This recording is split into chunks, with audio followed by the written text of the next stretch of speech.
As we start the period of Lent, the time of self-denial, many may be wondering what to put aside. Whatever it is, act. It is said that the smallest of deed is better than the greatest of intentions. So don't just make plans this time around. Implement and get moving. I'm Adrian at Kingston and this is Jamaica Magazine. On the pages today, learn about the history of Lent, plus get the numbers on the projected spending of the Ministry of Foreign Affairs and Foreign Trade. Then later, if you plan on going out during this period, we have some fun places you can visit and we'll tell you how to get to these places safely. Stay tuned.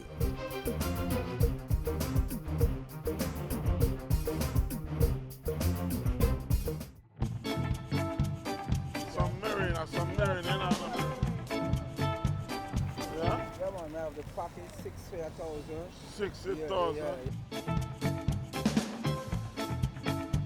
How much I want? Yeah, man, 2 bills I want. Yeah, man, no one else. 5 grand. Yeah, man. Same.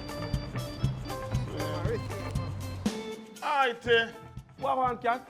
you don't know, I sit downtown the other day there. Oh. All the brethren, them man, we buy and sell marina. One of them I sell a 6-pack for $1,000 and the next one I sell one for $200. So where why? Buy 5 of them for $1,000. Think them can't rob me. So Uncle Fancy is the same $1,000 you would spend to get the 6? Seriously? Tell them again now my math brains. Math cone. Math counts. Sponsored by the Ministry of Education. Up next, the estimates of expenditure for the Ministry of Foreign Affairs and Foreign Trade for the 2017-2018 financial year.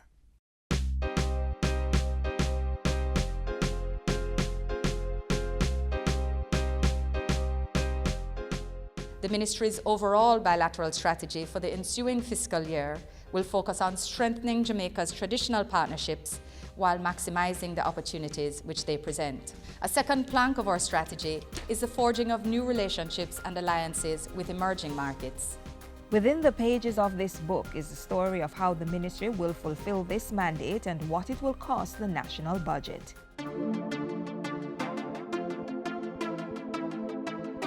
No country, irrespective of its stage of development, can achieve optimum prosperity for its people without the support of bilateral, regional, and multilateral partners. During the 2017-2018 fiscal year, the Ministry of Foreign Affairs and Foreign Trade will be undertaking a strategic review of its structure and operations. The goal is to strengthen its capacity to more effectively engage its international partners and governments. Approximately $383 million is allocated in the budget for the ministry's general administration functions.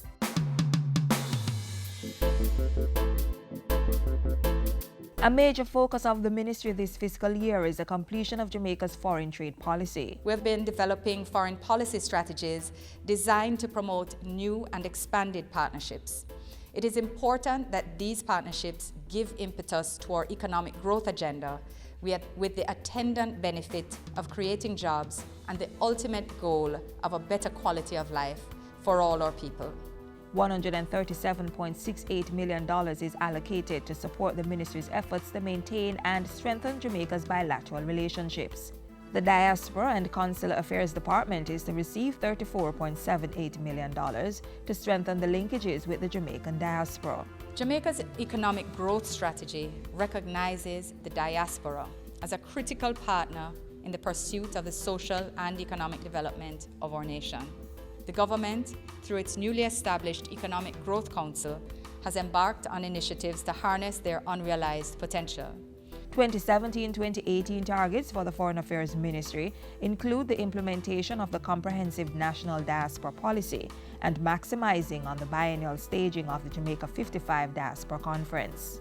We will also be repurposing national institutions into a Global Connect Jamaica, GLOJAM, a public-private partnership thrust geared towards encouraging the Jamaican diaspora to invest in Jamaica. The Foreign Affairs budget also includes $2.4 million to offset the operational costs of the U.S. Peace Corps in Jamaica.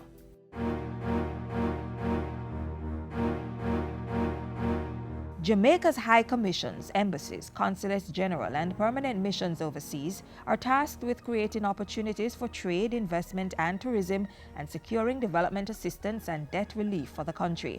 They command the largest portion of the ministry's budget with a total allocation of $2.67 billion.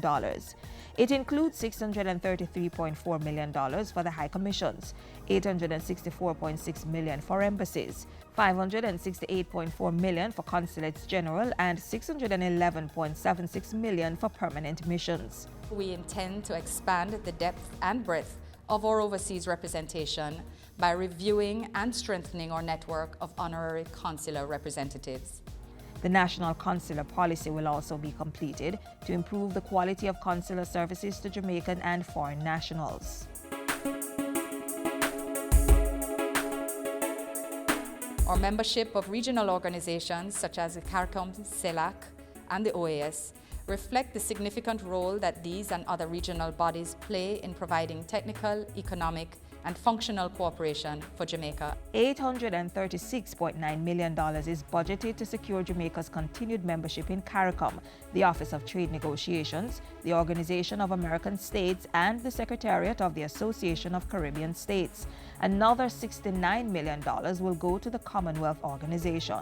In respect of our bilateral and multi-regional relationships, $64.5 million will be paid to the United Nations and its agencies, and $27.1 million to international trade organizations, specifically the World Trade Organization and the African, Caribbean, and Pacific Group, the ACP. Jamaica will continue to honor its bilateral commitments as well as those made in other spheres.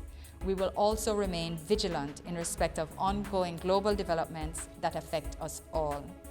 We stand ready to exercise the requisite principles, vision, care, and pragmatism in the conduct of our foreign policy and relations as we seek to contribute to a better world for all of us.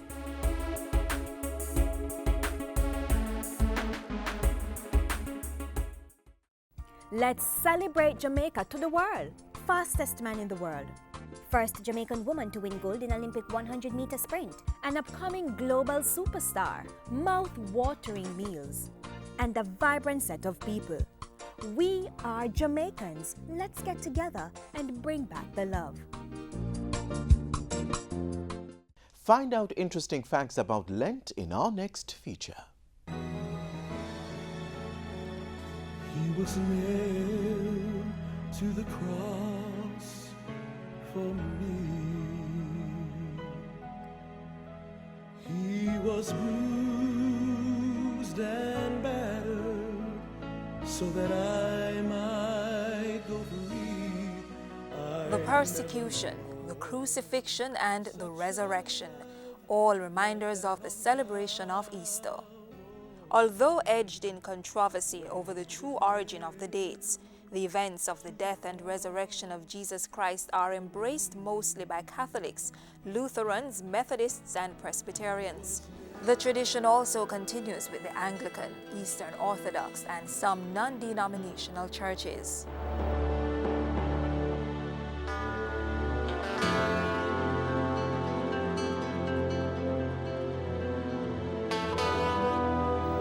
It all starts with a day called Ash Wednesday. Derived from the Latin phrase Dies Cinerum, it means Day of Ashes. Per Catholic custom, on this day a cross is marked on the believer's forehead in ashes, symbolizing one's belief in Christ. This marks the physical and spiritual beginning of the Lenten season. The importance of the practice of Lent in the early church was to prepare candidates for baptism. And part of this was done through an alignment with the life of Christ, his 40 days and 40 nights in the desert. So his followers observe 40 days of repentance, starting Ash Wednesday and ending Holy Saturday, the day before Easter Sunday. The Sundays in this period are not counted among the 40 fasting days. Ash Wednesday is usually dedicated as a time of fasting and the recital of penitential psalms. Traditional customs include the stages of the cross, with the priest stopping at each of 14 images depicting stages of the condemnation, crucifixion, and resurrection of Christ. The Catholic Church is among those that wear special colors that are supposed to have biblical meaning, like red on Good Friday, signifying dying for Jesus through your faith in God. A more common practice among other Christian churches is the partaking of the Holy Communion as well as a 21-day fast, which begins on Ash Wednesday. While some people decide not to eat anything all day, others just have bread and water. Some Christians also abstain from all meat on Ash Wednesday and all Fridays in Lent. But the relevance of this and many of the customs of Easter is a matter of dispute, even among those of the Christian faith. But if you look at the history, you would have discovered that it has a pagan concept. There's only one passage that is in Acts chapter 12 and verse 4, and it mentions the word Easter. However, that is in the King James Version. If you look at other newer versions, you'll find Passover, because your original word and the context will show you it says Passover. So there's no biblical support for it. Christian believers say the number 40 is a special number in the Bible that signifies preparation for something special, like the 40 days of rain that covered the land in a flood in the time of Noah, Moses' sojourn on Mount Sinai for 40 days and 40 nights, Jonah giving the people of Nineveh 40 days to repent. We see how when Jonah eventually responded to God's entreaty to go to the Ninevites, and he preached to the Ninevites, immediately from the king all the way to a little child, they donned ashes and sackcloth and repented of their sins. Then there was Jesus' 40 days in the desert in prayer and fasting before he began his ministry. This is said to have prepared Jesus for his work on earth, and it is believed that this practice purifies by weaning men from sin and selfishness. This is essentially it, to be the body and the blood of Jesus Christ in the world. The aim, the objective of all that we do in our worship, in our prayer, in our self-sacrifice is to become another Christ. And when the church becomes truly this, the church makes a saving impact upon the world. But that ideal is not the bone of contention. By much of its symbolism and its position on the calendar, Easter is linked to the Jewish Passover and Exodus from Egypt recorded in the Old Testament. But Christians base much of their beliefs and practices on the reports of Jesus' Last Supper. Yet that foundation is contested by sources like the ecclesiastical historian Socrates of Constantinople, also known as Socrates Scholasticus, and not to be confused with the Greek philosopher Socrates. Socrates Scholasticus attributes the observance of Easter simply to the church's attempts to perpetuate its customs, insisting that neither Jesus nor his apostles endorsed this or any other such festival. But despite opposing views that there is neither biblical nor historical record of Jesus, the apostles, or the early church's participation in Lenten season, Christians are holding fast to the tradition and strongly believe it still has its significance today. Still, they are not united on the date. You'd have to go back from about, say, the 3rd century. It started the practice and was fully canonized with the Council of Nicaea. That is AD 325, the Constantine. And they sort of gave credence to it. By the time you got to the 8th century, it was already fully established. So coming down to us, they'd have lost whatever concept it had before, because there was no biblical support for it. But by the time it comes to us now, it is well entrenched. So everybody seems to answer and believe in what we call the Easter story. Using the Gregorian calendar, Christian churches in the West celebrate Easter on the first Sunday following the full moon after the vernal equinox on March 21. Easter is therefore observed anywhere between March 22 and April 25 every year. The Eastern Orthodox and most Oriental Orthodox churches retained the Julian calendar, typically celebrating the holiday a week or two after the Western churches. So the Czech church's perspective on whether it's Lent or seeing Lent as the renewal of the life of human beings is placed within worship itself and for us that worship takes place on a daily basis. We have no problem with that because we accept the sacrifice of Jesus Christ and his atonement for us. What we don't believe in, it is the Easter celebration that takes place. In Holy Scripture, there is this constant call, constant reminder that our lives are out of sync with God, with what God expects of us. And so we must constantly be in a state of renewal. Lent is a call to renewal.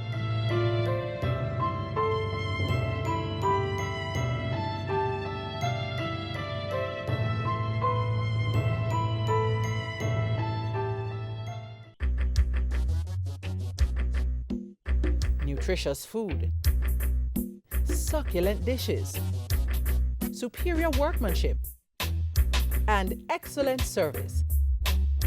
Jamaica is on the go. Let's grow what we eat and eat what we grow. Let's harness the indomitable spirit of our most valued resource, our people. Let's support our local businesses. After all, buying Jamaican means building Jamaica.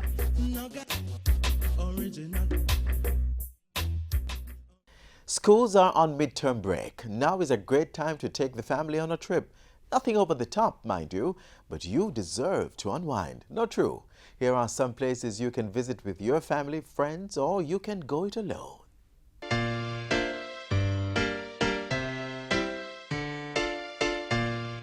Wondering where to go for fun, excitement, or the opportunity to hang out with family and friends? Look no further. The Urban Development Corporation has a wide variety of recreational facilities, including beaches for your enjoyment. Journey with us to the western end of the island, which is known for its white sand beaches, Westmoreland to be exact. There you will find the Long Bay Beach. Long Bay Beach Park is found along Negrill's sparkling 7 miles of white sand beach. Open daily from 9 a.m. to 5 p.m., the beach has picnic benches in the park and changing facilities.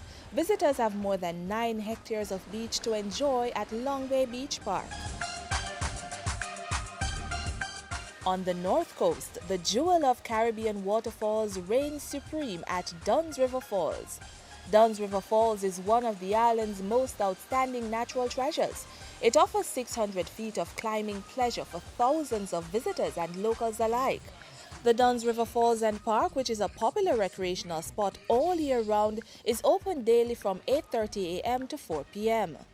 In proximity to Dunn's River Falls is another of the UDC's managed and maintained facility, the multi-award-winning Green Grotto Caves.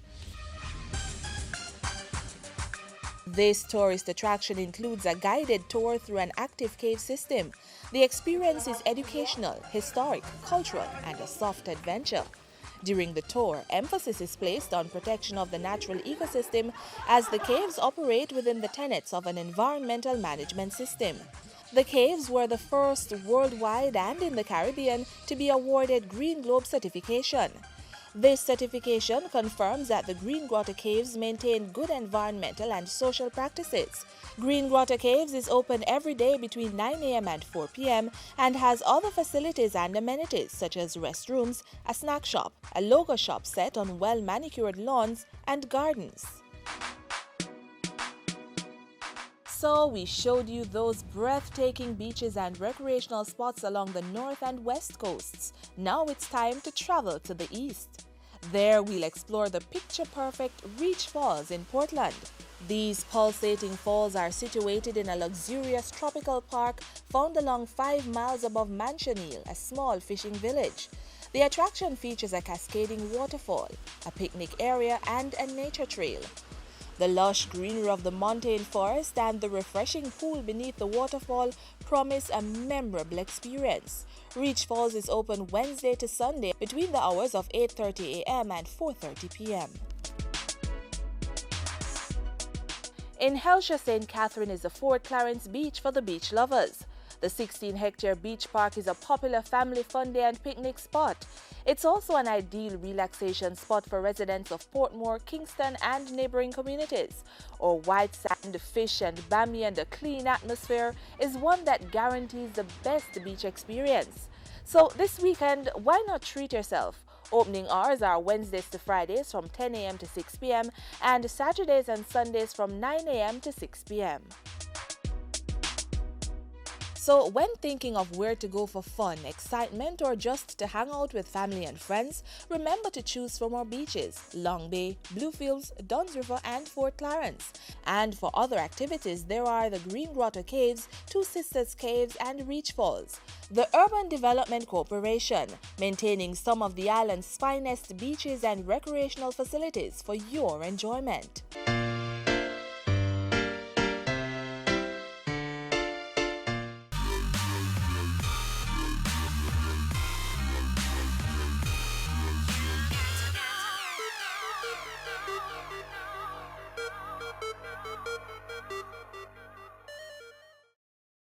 If you're planning to go to any of the wonderful places highlighted, we want you to get there safely. Follow these guidelines while driving.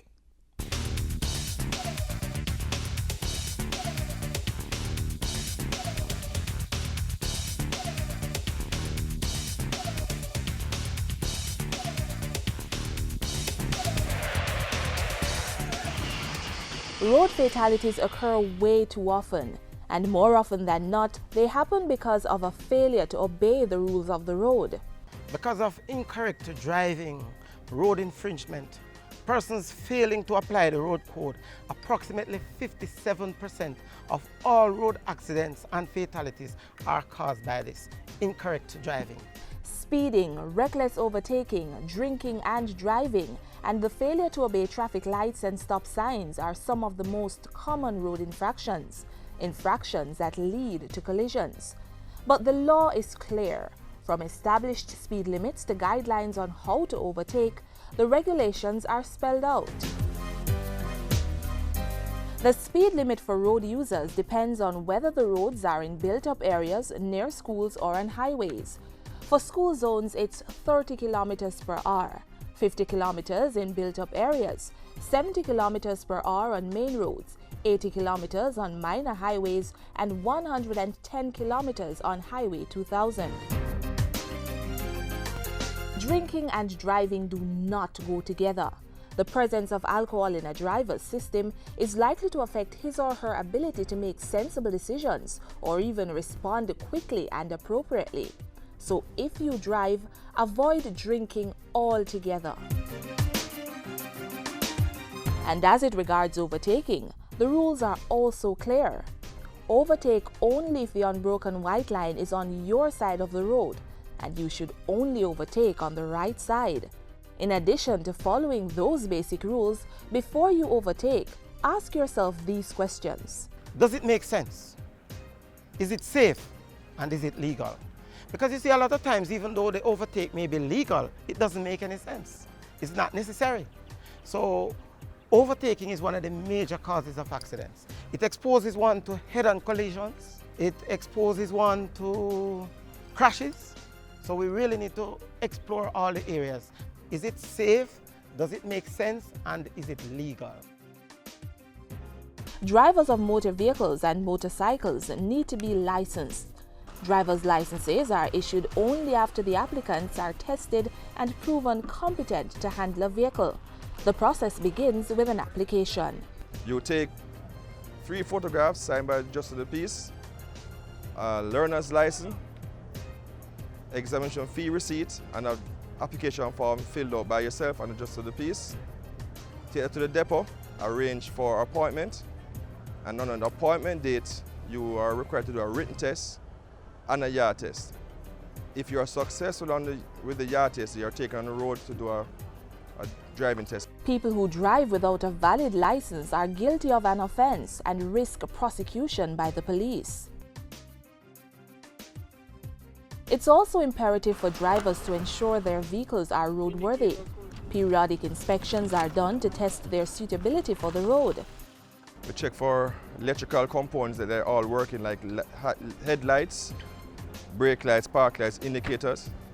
Mechanically, your front end must be sound, brakes must be in proper working condition. That's park brake and service brake. Tires are in good working order, not showing any form of defects. And the body condition must be fairly good condition. The inspection process differs depending on the type of vehicle and its intended purpose. Trucks, for example, have to be measured and also weighed in all dimensions to ensure they operate within the confines of the law.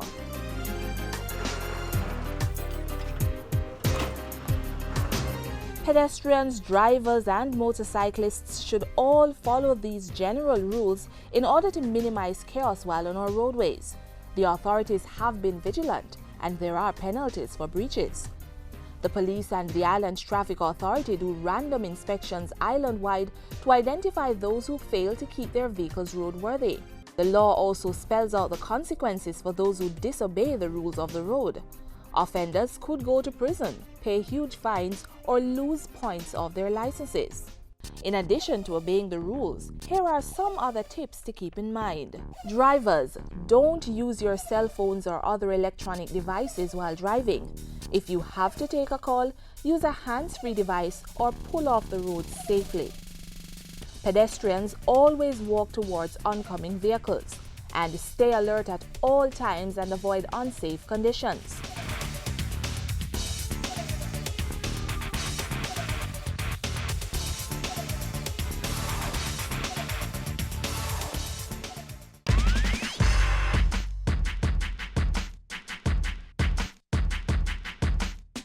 Perhaps one of the things you want to do this Lent is to eat healthier.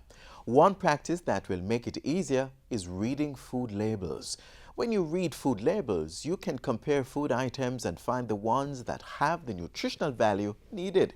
All labels must follow certain standards. They must be clear, easy to read, easy to understand, permanent, and not misleading. Food labels should have a list of ingredients, and they should be listed in descending order according to weight. So the ingredient that weighs the most should be listed first, and the one that weighs the least last. Food labels should also contain nutritional information which tells the type and amount of nutrients present. The nutritional information is based on one serving, and what constitutes a serving should be on that label. Food labels can help you limit the amount of fat, sugar, and cholesterol in your diet by making it easier for you to compare one food item with another. Conversely, you can use labels to find food items higher in vitamins, fibers, and proteins. So, pay attention to your food labels. This may help you to keep your promise of becoming healthier.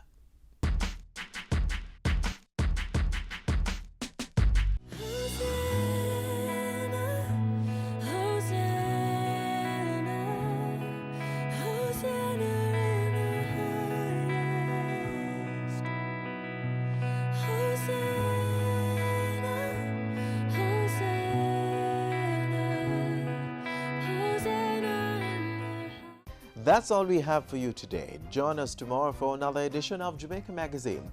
Let us know what your thoughts are on today's show. Send an email to jamaicamagazine@jis.gov.jm. Don't forget to visit our website, jis.gov.jm, and follow us on Twitter @JISnews or like our Facebook page. I'm Adrian Atkinson on behalf of the entire production team. Have yourselves a great evening. This has been a production of the Jamaica Information Service, the voice of Jamaica.